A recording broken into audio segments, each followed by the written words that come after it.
Interns, filmmakers, and Cortland community members are here taking in the valuable in-person events at Blackbird. A festival, every single person who comes is like, I want to see film, I want to be moved, I want to cheer for this person because they've just made something. And that, again, feels like an in-person experience that you just never recreate, so it just isn't the same thing to me.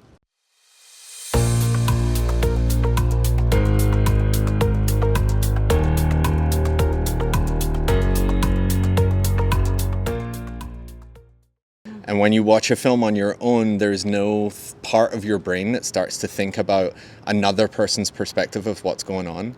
And that can look like a laugh, right, in a comedy. And suddenly you're laughing because the person next to you is laughing. It's a communal experience that is about a group of people coming together.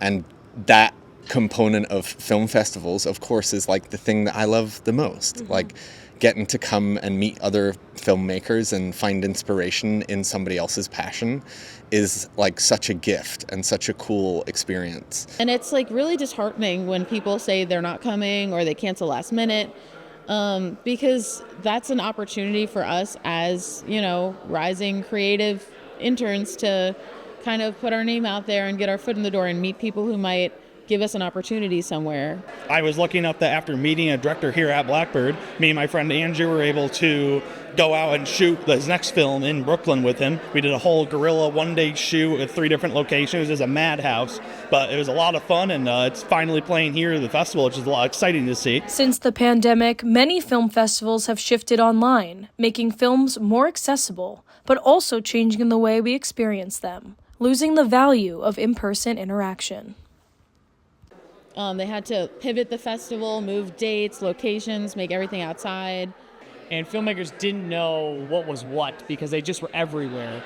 And, most all of them turned out to be spams, right? Because, nobody knew at the time because everything was virtual. What was legit, what wasn't legit.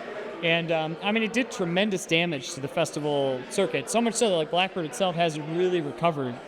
And that's when it kind of hasn't bounced back to that level that my friends were telling me that it was at when they started to now. It's great that so many people are coming out, but at the same time, it's like, how many people are in this room? 50 compared to the hundreds that we've heard about in previous years. Even though the Blackbird Film Festival offered virtual screening options through 2023 while also hosting in-person events during the pandemic, it has seen a drop in both attendance and submissions.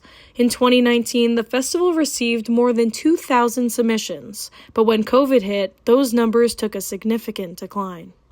I think there's going to be an issue in that, this kind of gap in access, because the little regional festivals have kind of fallen apart.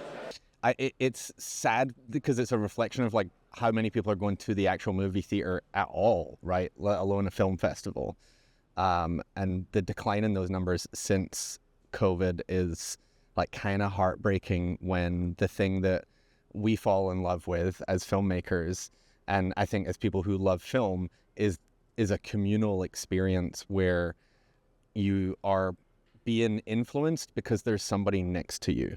Films are the worst part of film festivals, and I don't mean that the films are bad at all, but the interaction is what you need. I can go home and watch a million short films on YouTube. People post their short films. I can do I can watch a bunch of random short films. I'm getting nothing out of that except hopefully a good viewing experience, but like Sam says, the workshops, the interactions, all of this stuff that you use to network is really the important stuff. So virtual film festivals, I hope they try to make them cool and make them a little slightly higher tier than just watching stuff on YouTube. Right. But really, I don't see the point.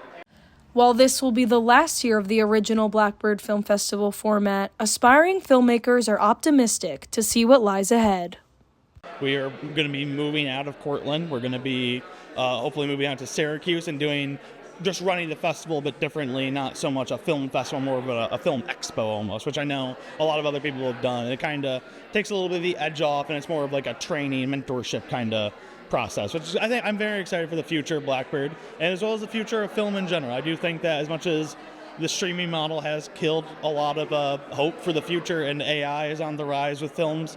I don't think that art itself is ever going to die. And film is art, and I don't think we're ever going to not have that in our lives. It's all just made by people. Looking 10, 20 years into the future, maybe we'll see less film festivals where it's, film block Q&A, film block Q&A, film block Q&A, and more festivals that is like film block, workshop, workshop, workshop, film block, workshop, workshop, workshop.